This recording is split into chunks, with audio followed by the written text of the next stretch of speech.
Thank you, and I'm so grateful you're here. I want to ask a question first.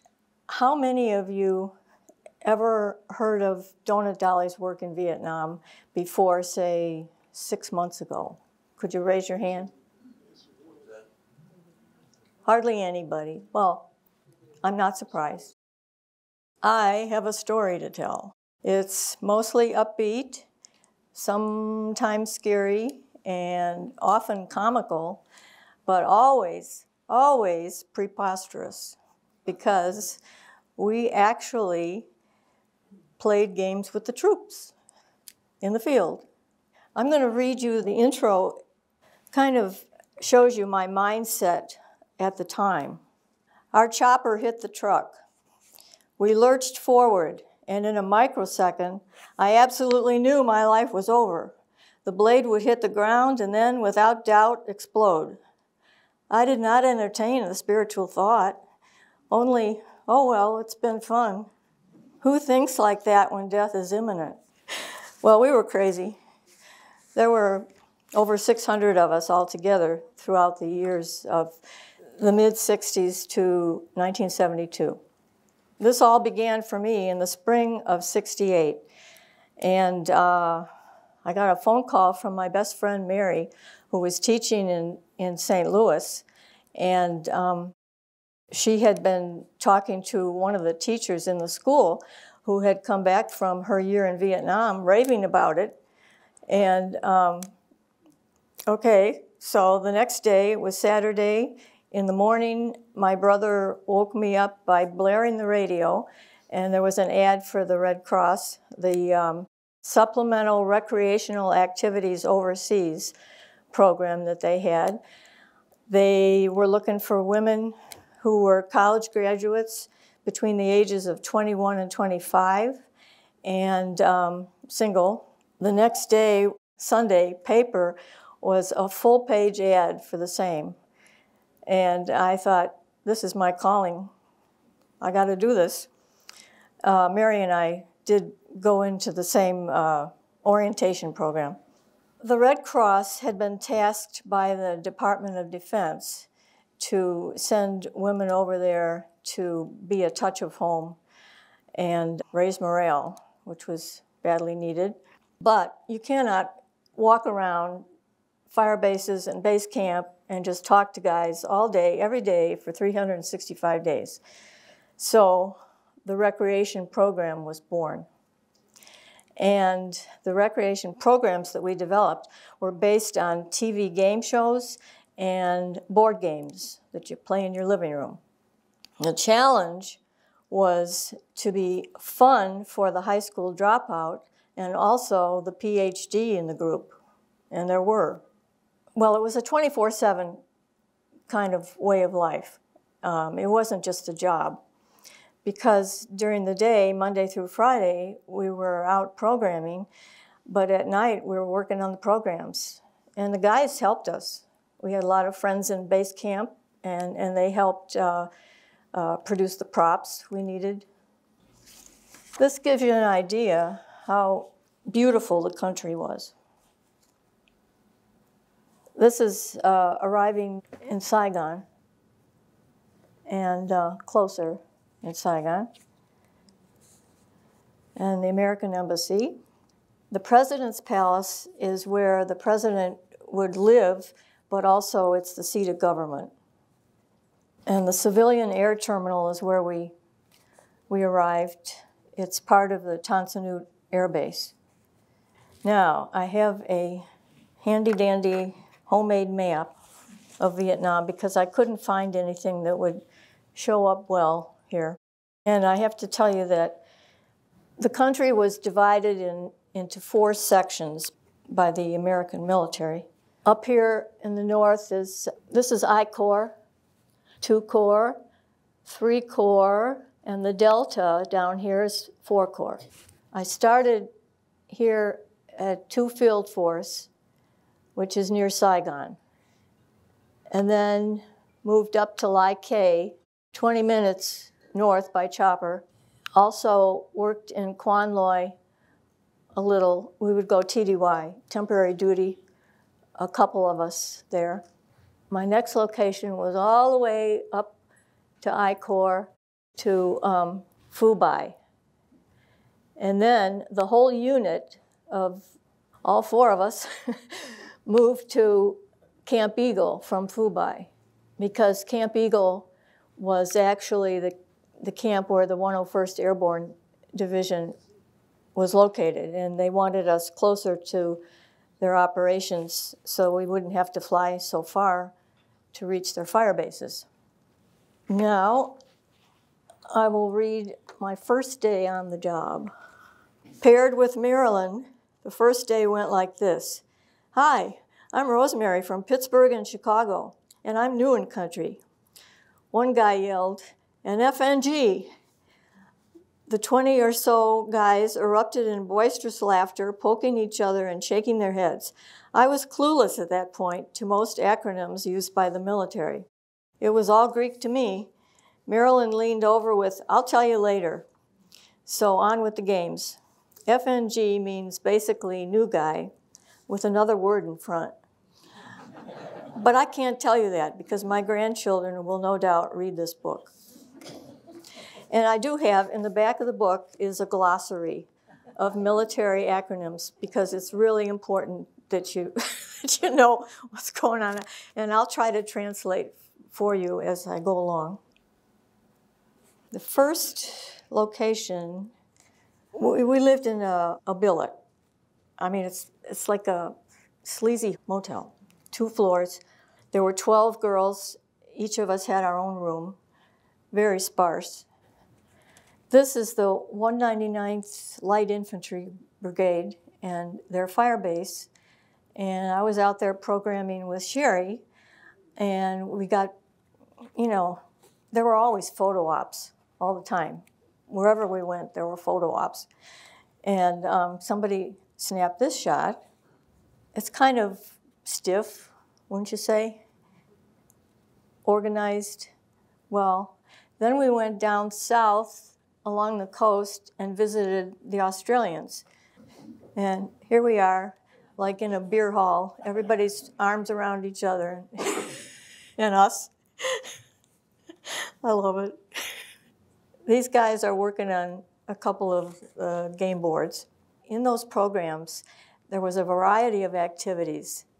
It wasn't just one main game board, but there were other activities that we could do, and we could be flexible depending on how big the group was or how much time they had. A typical program using the main game board was an hour. An orphanage. And here Carolyn and I are passing out Kool-Aid to the engineers who couldn't take time for a program, so we just drank Kool-Aid and talked. While I was still at 2 Field Force, we went out to Tanker Valley. This book is composed of my writings, of current writings, but also at least half of it is excerpts from my letters home. My mom saved my letters, and without them, I could not have written this book because I couldn't remember all this stuff.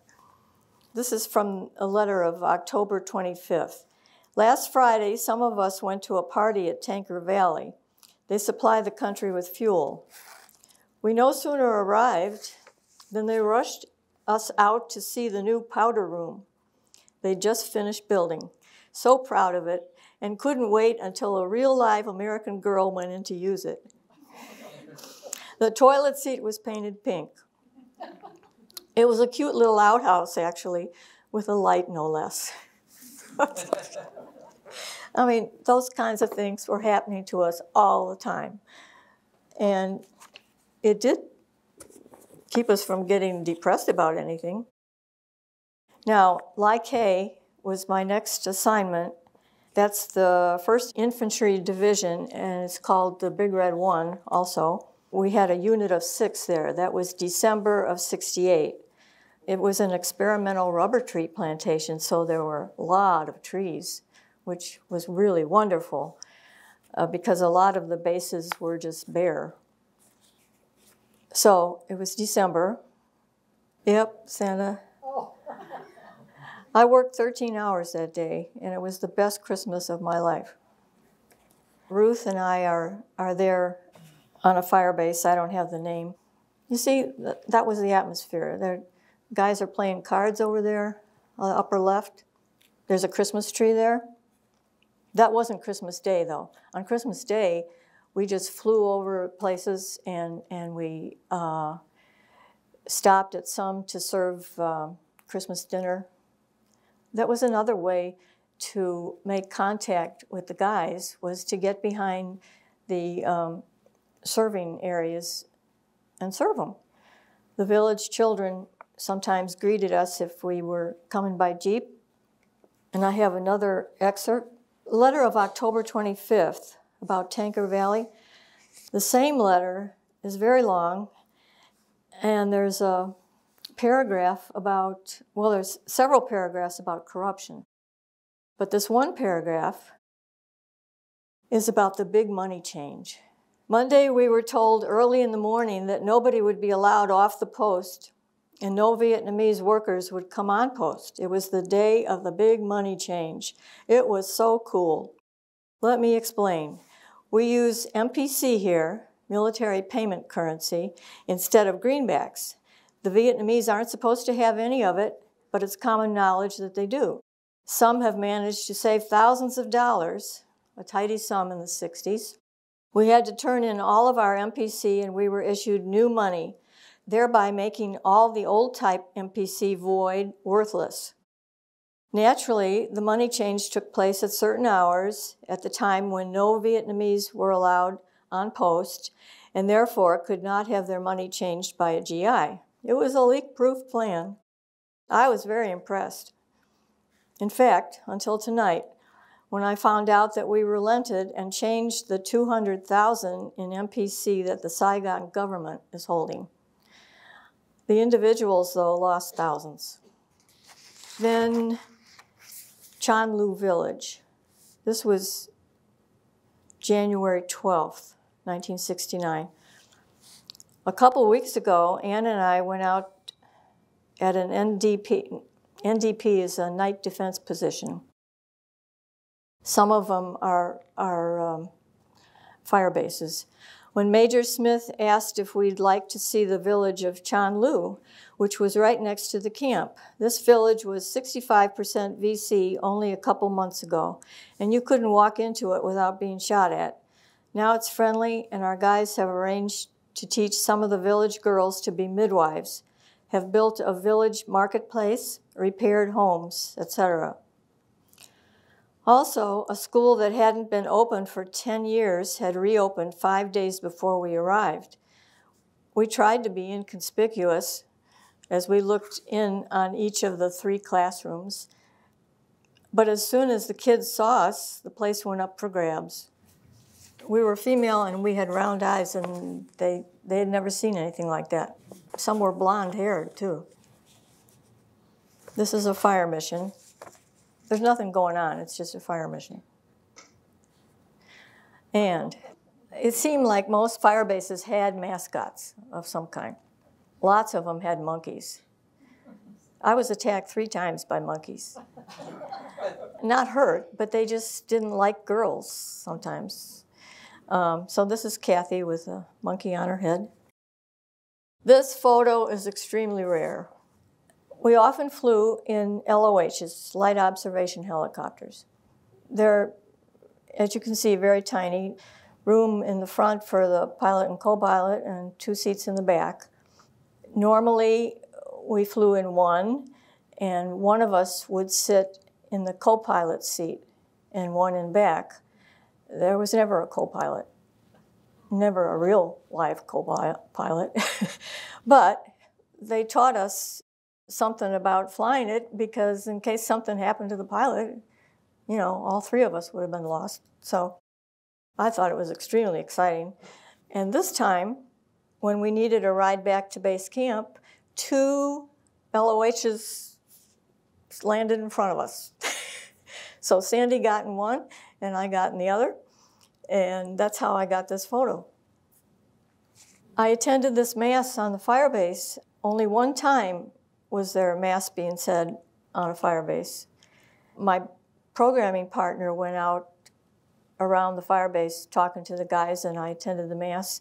And if you look on the right, this guy is a Vietnamese soldier, Arvin, Army of the Republic of Vietnam. Lunch on a bunker. These are bunkers, they're gun pits surrounded by sandbags. So this is what it looks like from the air, and the gun is in the middle. And then this is Highway 1. I didn't put this on the slide, but this is called Thunder 1. That's my maiden name, Thunder. A mere coincidence.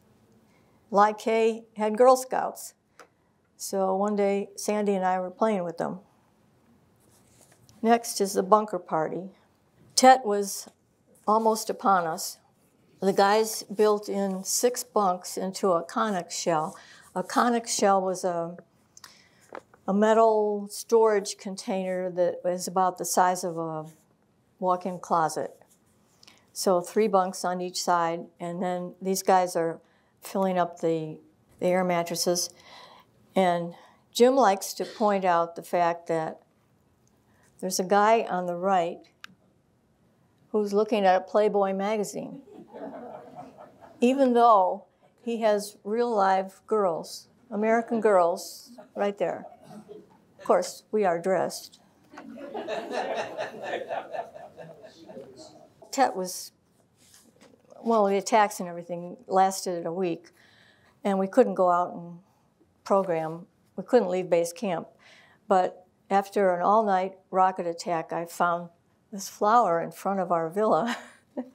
And it's so beautiful, and I was reminded that I made it through the night. This is a change of guard. And Lai K had a General Talbot with a boa constrictor in a cage in front of his villa, Esmeralda. She was unassuming. And so we decided to take her out and have a photo op. This looks awful, but it's not. I mean, it wasn't an attack of any kind. It was a tar fire, basically.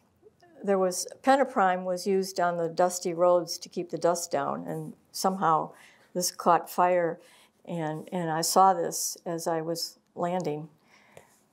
We didn't know, of course, until we landed that it wasn't anything serious. This is a chopper pad. And, okay, I have a story here. The G5 is a section of the Army that is tasked with winning the hearts and minds of people. And we were connected with them a lot for various activities. And when I was being driven around in the area, I would always see these little boys riding the water buffalo. And I would see them get on the water buffalo, and they did that with the tail, using it as a rope. And I thought, well, these animals must be pretty docile to put up with that. Now, the buffaloes were very, very important for the farming. They were workhorses, so to speak. But they were kind of like family pets, too. And I thought, oh, wouldn't it be great to ride a water buffalo? I could do that. So I just let it be known at base camp, and they made it happen. And so it was a photo op. And first the little boy got on by the tail. And then one of the guys linked his hands. And so I didn't use the tail, no. And but it was boring. It was so boring. Look at him. He's just grazing. That's all he did. He didn't move. And I thought, oh, this isn't what I thought it would be. But then, on the other hand, it's probably better that it, I mean, I might not be here to tell you about it. There's the start of monsoon around the Saigon area. These are B-52 craters, and you can tell the size by the the vehicle tracks nearby. This is Quan Loy.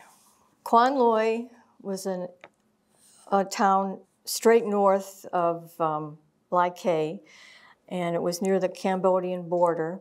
It was the first air cav that was based there, and it was an active Michelin rubber tree plantation that was only running at 50% capacity when I was there. The VC had scared away a lot of the workers, or the Americans had lured them away with higher pay. The girls at Lai Khe was 2 every week would go up there and spend 2 nights and 3 days programming with the first air cav. We had to change the patches on our shoulder. We had to cut off the big red one and put on the first air cav because we were their girls for that time. Competition, you know. This pool was not in use. It was so beautiful. The Army commandeered this as an officers' club. I don't know what it was before that. We were given a bare bones trailer to sleep in, and it wasn't air conditioned or anything like that. It was all open. We had Army cots with no mattress to sleep on. So, I mean, they considered themselves really tough, the first air cav. They, instead of calling them fire bases, they called them LZs, landing zones. It's like here today, gone tomorrow. There's a landing zone. And they all have names. Here's Sandy getting on a Huey, a closed latrine, the only one I ever saw all year on a fire base, so I used it just because it was there. And then made sure I got a photo taken. This is the weirdest creature. It looks like a mouse. He has hooves instead of paws. These guys are boarding a Chinook in order to go to a Bob Hope show. Another mascot, a baby ocelot. This is a Phu Bai base camp. In April of '69, I was transferred to Phu Bai, which is in I Corps, way, way up north. The Donut Dollies wore the patch of the 101st Airborne Division. There were only 4 of us. And we lived in a compound with the 22nd Surgical people. And our part of the compound was called Fort Chastity. Really. And I have something to read to you. Oh, this was May 12th letter. Phu Bai is a fairly new unit, started at the end of January. This means we have to work extra hard to get every phase of our operation going. Much of what we do is being done for the first time in this area. Once a precedent has been set, there won't be nearly as much work. For instance, last week, besides our regular schedule of program stops at the fire bases and at 3 base camps, we did 2 interpretive sessions. These are programs presented just once to a group in order to let them see what kind of work we do. Many people don't believe it until they see it. It does sound outrageous to tell them we play games with the troops in the field. The interpretive sessions we did last Saturday and Monday night were for those who run the 22nd Surgical Hospital. We've lived in the nurses' area since our unit opened, and it was about time that they were given the opportunity to see us in action. This is a village at the South China Sea, and this photo is on the front of the book. I don't know if you can see it, but my right arm, see this here? It's a tail rotor chain from a Huey. Now, the only people allowed to wear this is somebody who was in a chopper accident involving a Huey, and probably a failure of the tail rotor chain. That's how they got the chain. And I was in an accident, but it wasn't a tail rotor chain, and it wasn't a Huey, but the guys gave it to me anyway. This is a huge, huge base, fire base, just a fire base, not a base camp. We also visited the hospital ships, 2 of them, Sanctuary and the Repose. Sometimes we could program. We programmed on the malaria ward because there were so many guys there, or just walked around and talked to them. Those are rice paddies. Buddhist graves are round because they're buried in the fetal position. This is the coast near Lanco Village. Lanco Village was a lovely place. We visited many times. They're fishing there, and there's a bridge there. But the bubonic plague broke out. And we Americans had been inoculated before we went over there, and then I was twice inoculated while I was there, and so we were safe, but the villagers were not. And they came in with Hueys and took them out to the hospital, and I don't know exactly what happened, but you should know that illness was something to deal with, even for the Americans. We didn't get the bubonic plague, but there were plenty of other things you could get, even though you had lots of inoculations. And I got one of them, but I don't know to this day what it was because it was undiagnosed, and I just survived in the hospital on an IV for 10 days, and then it just disappeared. And we never knew what it was. 3 Donut Dollies died over there. None of them from enemy action, though. I just want to tell you about Ginny Kirsch because her brothers and sisters arranged several years ago for a highway to be named in her honor. So there's a Ginny Kirsch Memorial Highway in Brookfield, Ohio, which is near the Pennsylvania border, and it's State Route 7 that is designated for her. This is called Fire Support Base Eagle's Nest on the edge of the Ashaw Valley. There's the Ashaw Valley, a very dark place for many reasons. I ran into a classmate from junior high there in a bunker, in a cave bunker. And that story is in my book, too. There's a lot of stories in the book. I mean, just endless. And they're just my stories. I didn't feel right about telling anybody else's stories because I might not have known the details, you know. So anyway, that is a small world story for sure. This is called Fire Support Base Tomahawk. I sometimes ask the guys if they had to pay extra for that view. On Tomahawk, Sue and I are programming, and you can see on the right there's a bit of a game board. The main game board is there. Here's a main game board that is more artistic than most of them were. This is Delta Company 101st Aviation, and Jody and I were programming that day when there was a Army photographer there, and he took this shot. I have this in our home on the wall because it's very inspiring. 101st Airborne Division, Berchtesgaden. On the left, there's a stairwell, sort of. Look at this. Look at this. It goes all the way. On these massive fire bases, there were many Army units, or sometimes there'd be a Marine detachment there, or whatever. This is called Firebase Roy.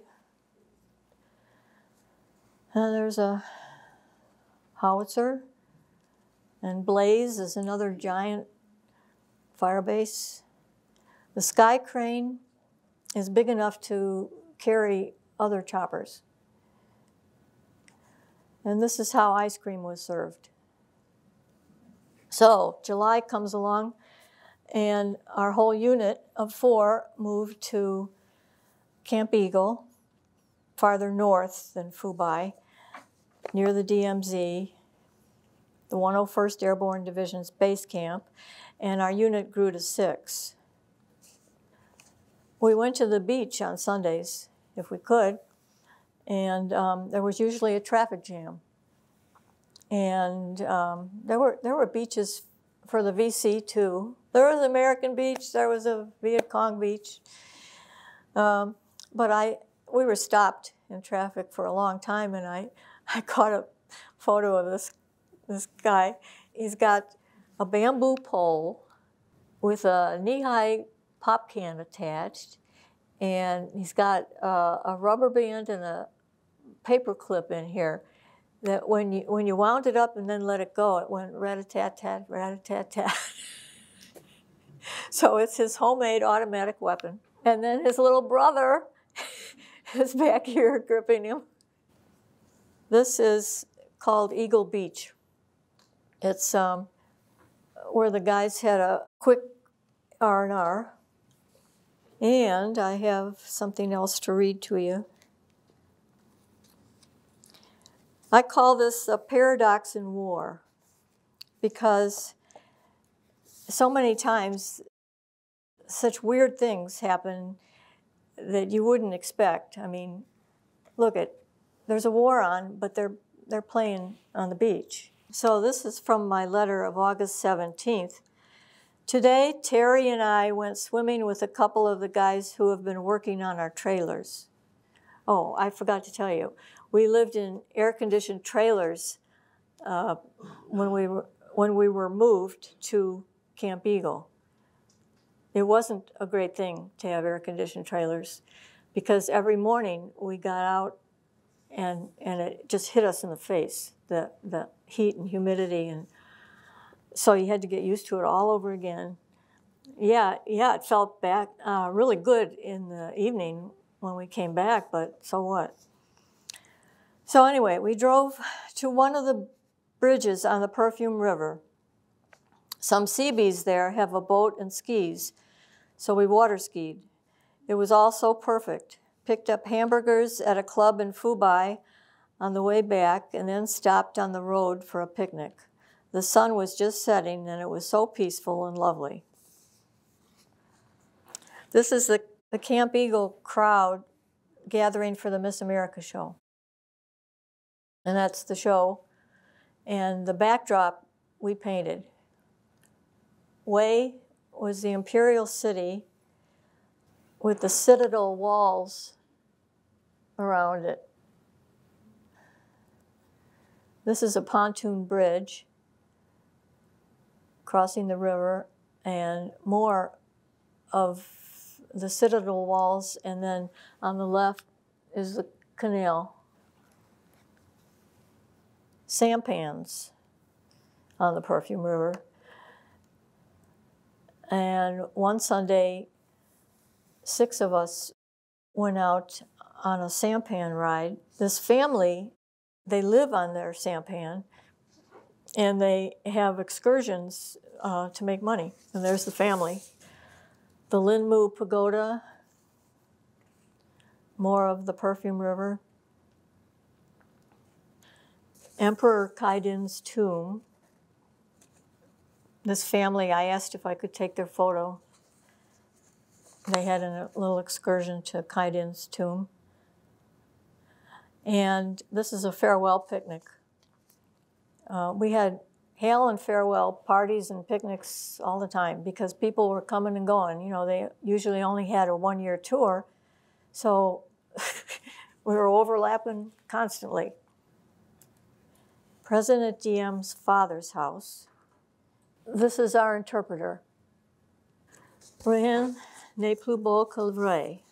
Nothing is more beautiful than the truth. Kind of classy French graffiti. And the Benedictine monastery was still being used. This is the entrance to the underground chapel. Well, I guess that's about it. Wow. I don't know how much time has passed. Thank you very much. That was very awesome.